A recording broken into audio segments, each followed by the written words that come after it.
Hey there everyone, this is the Vintage Sewing Machine Garage and I'm back with you this week. I wanted to make a video covering something that many of you have heard about, but it's not always clear and as far as the background of what a Japanese clone machine is.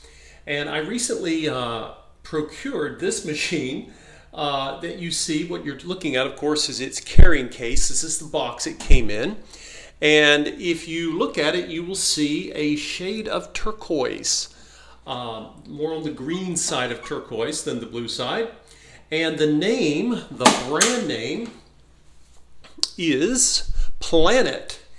And I don't know about you all, but I have noticed over the years as I've been restoring sewing machines, when I first started this hobby, I noticed that a lot of the machines from the 1950s and early 1960s, that about 15, maybe 20-year period after the Second World War, there are lots of different names of sewing machines, and they often sound obscure. Of course, you know, we're used to seeing names like Singer or the White brand, and a few others, but a few of those from Europe, like Bernina and Pfaff and Necki.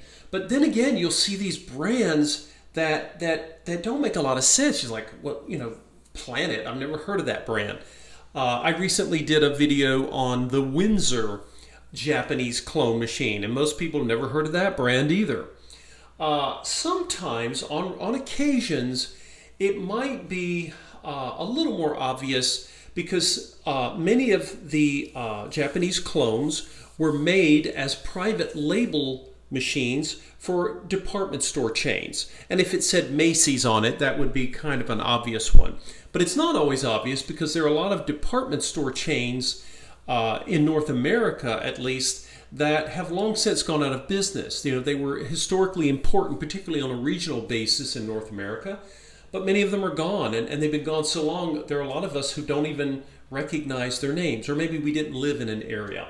But this was called Planet, and whenever you see something like this, I think it's cool. They actually took a little emblem or badge. Looks like it's made of some kind of very thin metal or lightweight metal, and it looks like it was riveted into the case here. But I'm going to lift the case up and let you see what is behind it. And of course, it is, no surprise, a 1950s sewing machine. Now, I suspect that this machine, just like the Windsor I showed all of you, and of course I had the original bill of sale for the Windsor, and it was the Windsor machine that you saw on my last video was 1958, and I suspect this is from around the same time period. Now I'm going to talk to you guys today. First, let's talk about what a Japanese clone is, why they're called clones, and why they typically have certain things in common with each other, no matter which brand.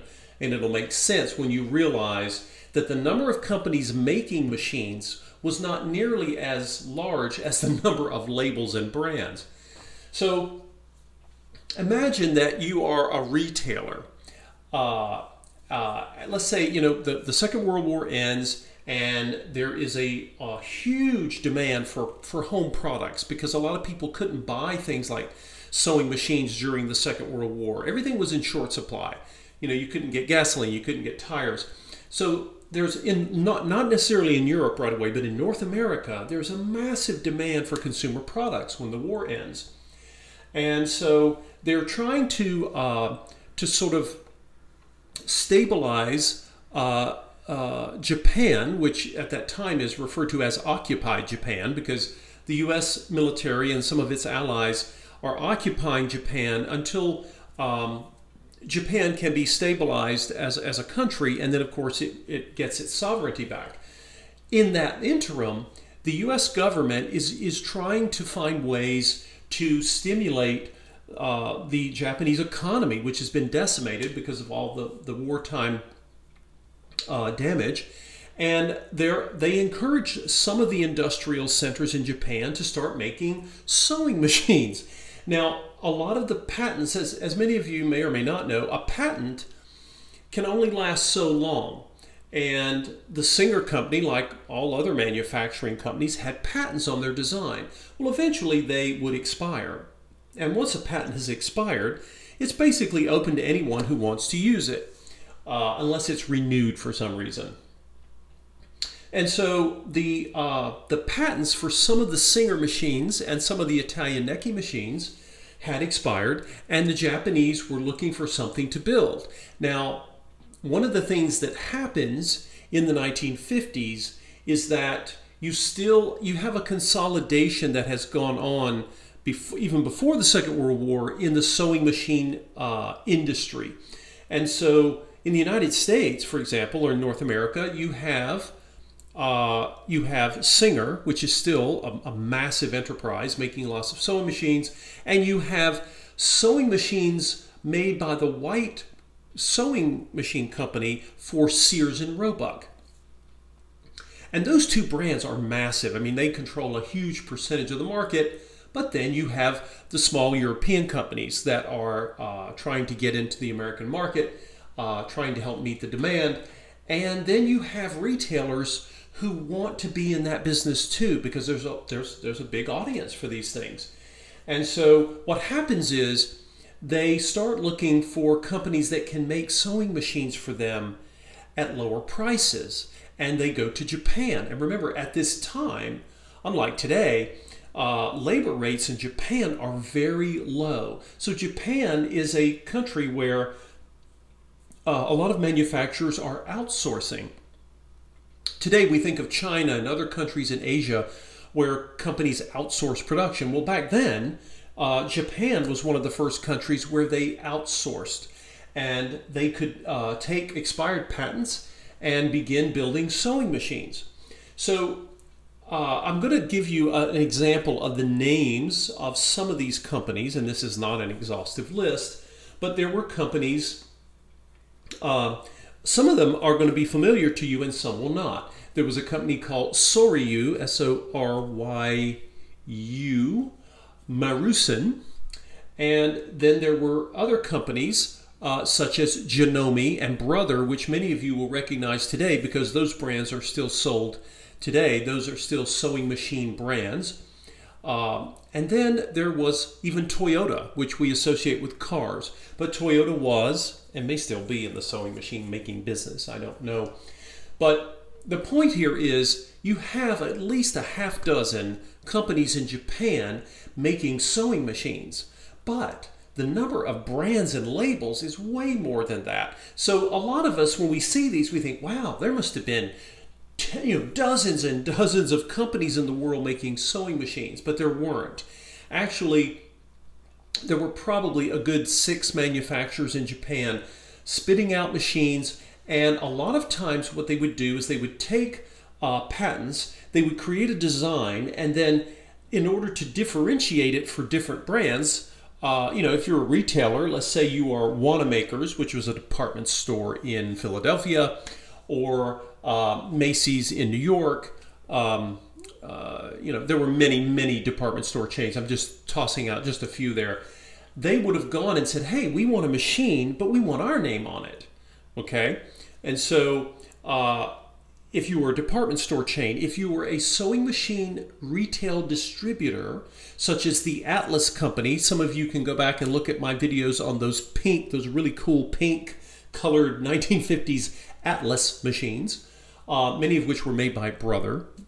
You can see companies with brands called Morse, M-O-R-S-E, and that was a large distribution chain. So think of it as sort of a retail outlet for sewing machines, sewing centers.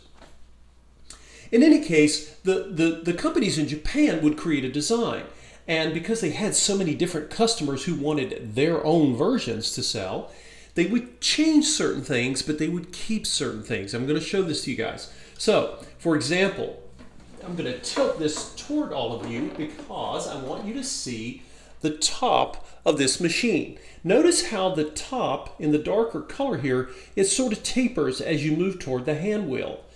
That is a pattern that I have seen over the years, and I have noticed, I have seen a few other brands. I have seen some of the White brand sewing machines from the 50s, and early 60s with that same top. I've also seen a machine online that someone had that was Janome branded. But Janome was not a huge brand in North America at the time in the 50s, even though they were a manufacturer. So what you'll see is you'll see a different nameplate. You will see, for example, the controls, the knobs, the levers might be stylized a little differently. But one of the things that is very common is a lot of times the bobbin winder will be a very similar design.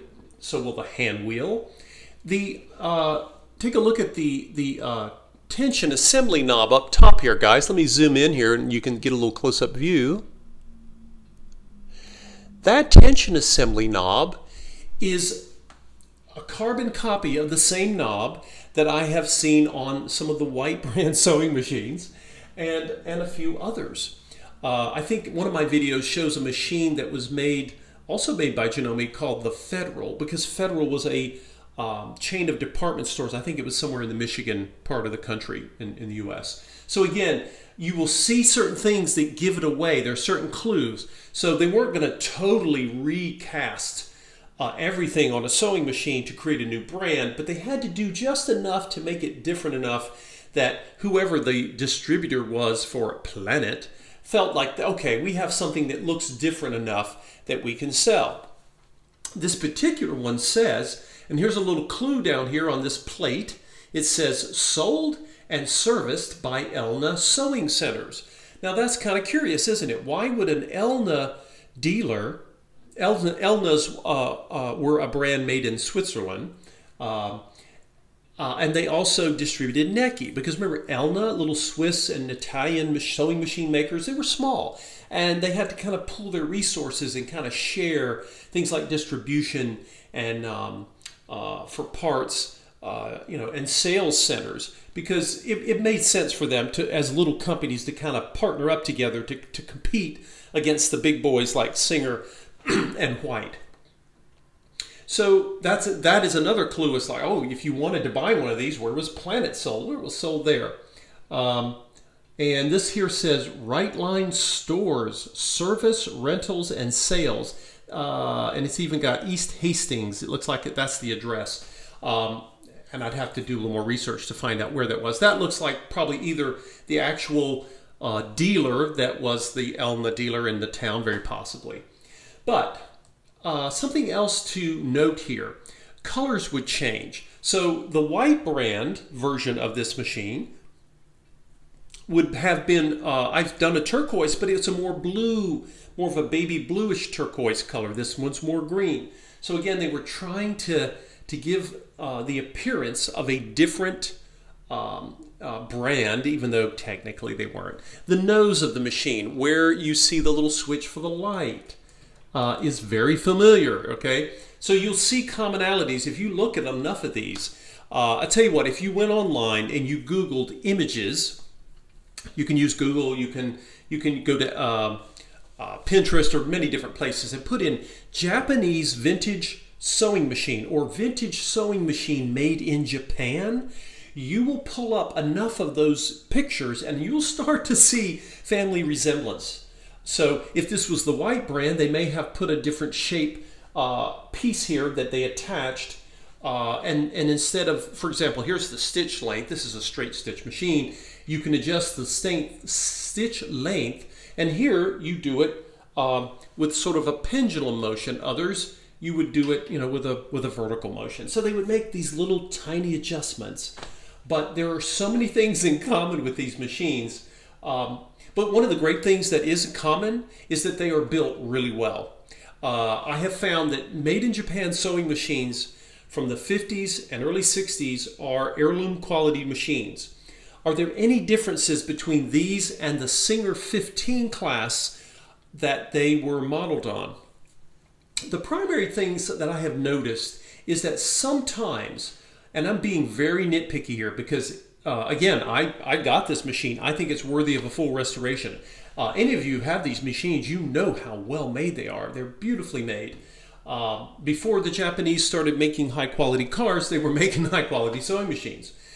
And I've noticed occasionally things like set screws on where the sewing feet attach, or maybe a back plate, to get access to the back of the machine. Sometimes those screws, if they're stuck, you really want to take extra care to use a little WD-40 or some other penetrant, or maybe just a little sewing machine oil, and let that old oil soften, and then they're fine. And you can loosen them, you can snug them tight, and they perform beautifully.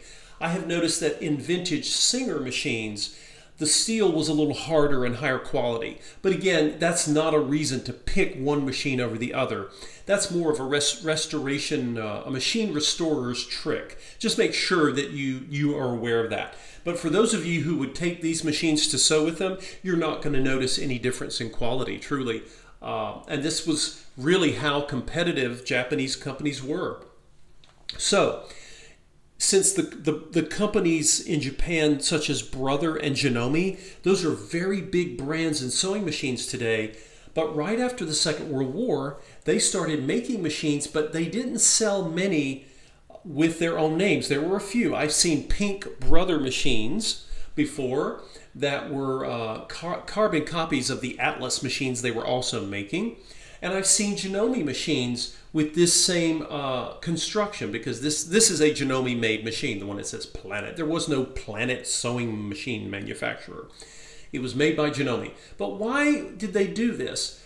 You have to remember, in the 1950s, we are not that far away from the ending of World War II.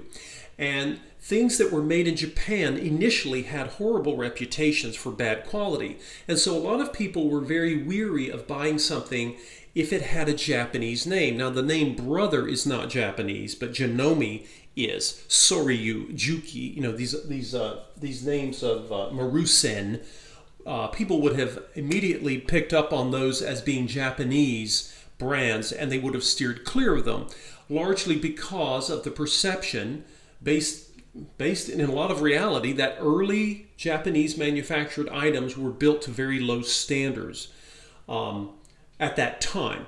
The other issue to note here is that you had a lot of people whose memories of the Second World War were very fresh in their minds, and they were a little sensitive to the idea of buying something made in Japan.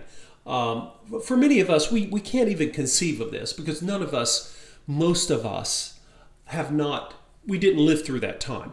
So here you are looking at the Planet. The other thing I want to mention to you guys is look at the names. If you ever are trying to guess, hey, when was this machine made? Even if you didn't see this color, what if it was a more neutral color and you'd never heard of the brand? You say, well, I know it's old, but how do I know when it was made? Some of these machines give it away in their name. It says Planet. You will see during the 1950s and the early 60s, we are in what is in the technological history nomenclature, it is referred to as the space race or the space age. And there's a race between the West and the East in getting going to the moon, for example. And so you see this reflected in a lot of products, and it's not just sewing machines. This is called the Planet. I have seen white brand sewing machines that had the little atomic symbol, and it would say electronic or solid state. They associated things that were astronomical with high technology, and of course that was state-of-the-art technology. You would see this in things like car brands. Ford had brands like the Ford Galaxy, the Mercury Comet, and there were many other examples of this. You see this, there's an appliance brand called Quasar. And some of you may know of many other good examples of this. But again, when you look at brands and consumer items, they are often a reflection, a mirror of what's going on in the culture. So it's no surprise. Of course they called it something like Planet, because they knew that consumers in that era would associate that with, oh, that must be high tech, because NASA's working on the space program. But this is just a little something I wanted to share with you guys. And by the way, the term clone simply means it's a Japanese copy. right? The Japanese were very, very adept and skilled at copying. Again, these were expired patents. They would copy designs and many times improve upon them. Not necessarily with the set screws and things, but they would add new features over time.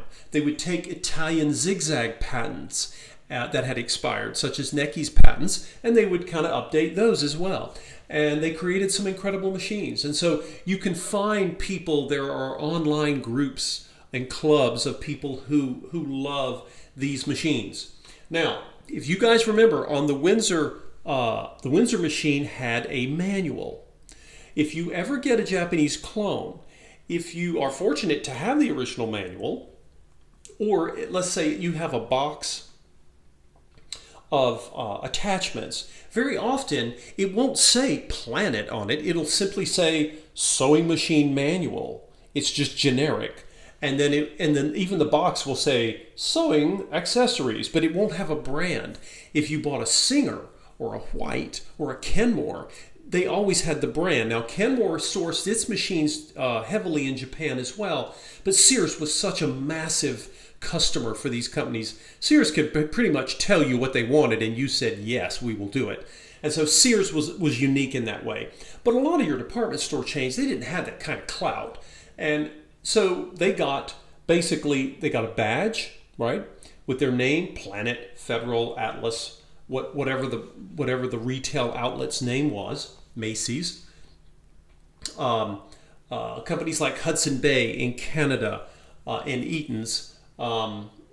J.C. Penney in the United States had Pencrest, So you have all of these retailers wanting a piece of that pie.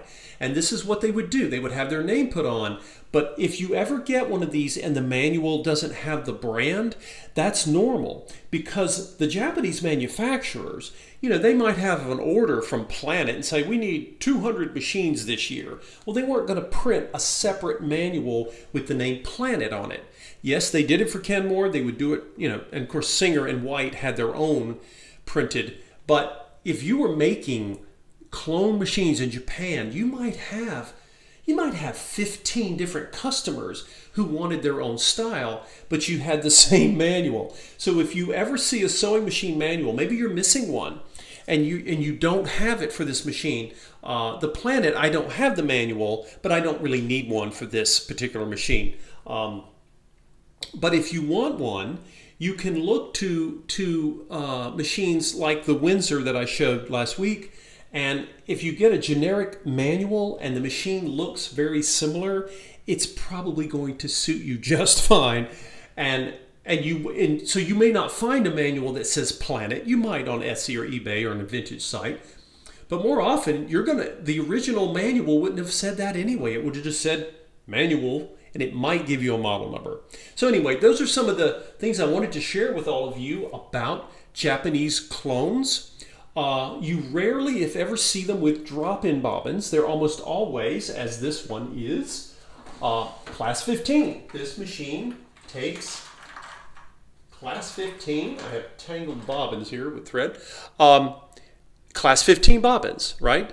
And it fits, by the way, the footprint of this machine fits that of Singer tables and cases. And again, this was intentional. Because think about it, guys. If you wanted to get a Singer customer, Singer had more customers than anyone else. And if you were going to pull or steal away Singer's customers, those customers may have had their own cases. They may have certainly had tables, and they were not going to switch brands if they were going to have to replace the table all over again. So if you were a company trying to compete with Singer, you made the machine so that it would fit a Singer table or a Singer carrying case. So they were very clever. They were competing. They wanted a piece of that pie because Singer had built an empire once upon a time.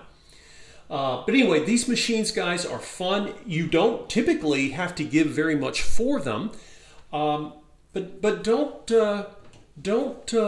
look down on them because they are incredible. Typically, you want to look, and again, I saw this. This one has, I think you guys saw in the Windsor, it has a pop-up or retractable spool pin. This one has a flip-down spool pin. But always want to look, make sure you have your thread guides, which this one does. It has its check spring here. It's still bouncy, which is great. And then I'm following it along, and I can see thread guide, tension assembly, another guide here, come up to the take-up arm, thread guide, and then one more thread guide here before the needle. And of course, it's going to thread from the left towards the right, which virtually all of them do from that time period. If any of you guys have clones, or you have questions about clones, or you just have a comment, please feel free to share it there. I will be overhauling this machine. It is heirloom quality. This machine is old enough, it does not have plastic inside parts. It is all steel, and it is worthy of a full restoration. And when I'm finished, I'll do another video, and we can go and kind of inspect. I'm not going to do that today, because as all of you know, I inspected the Windsor, and it's going to need a new cord.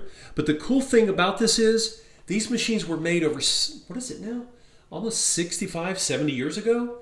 And yet you can get, most of them take the dual outlet double lead cords that I described to you in other videos, such as that of the Windsor. You can get new cords for them. You can get bobbin cases for them, and of course the bobbins. Belts are easy to get. This one looks like someone's already replaced the bobbin tire. So they are not difficult to restore. They're not tough to service. And they are definitely worthy. If you want a strong sewing machine, and maybe you don't have a lot of money and you want to either have it restored by someone, or maybe you want to do it yourself, which I encourage everyone to try. Consider doing it. These are good candidates, okay? So if you have your great-grandmother's very highly prized collectible machine and you want to maybe practice restoring a machine, then maybe you get one of these. And these are great because they're class 15 machines, and I typically recommend for your first machine that you want to try restoring, maybe have a shot at one of these. But there you go, guys. This is a great time capsule from the 1950s. It reflects not only the colors and the styling, but it reflects what was going on in the culture and what people were excited and hopeful about going to the moon and going in outer space. You can imagine just how incredible that must have been. It's still incredible today. But just a little piece of history, a little time capsule here. Again, put your comments below and feel free to share. I'm going to be hopefully getting some more videos out soon. And I think I am ready for a solution for the little Necky BCJ. And I'm looking forward to making a video on that machine, because in that video, I'm going to show you guys something that I do, and I rarely do it, and that is paint touch-up on a machine. So stay tuned for that as well. Thanks for watching, everyone. See you soon.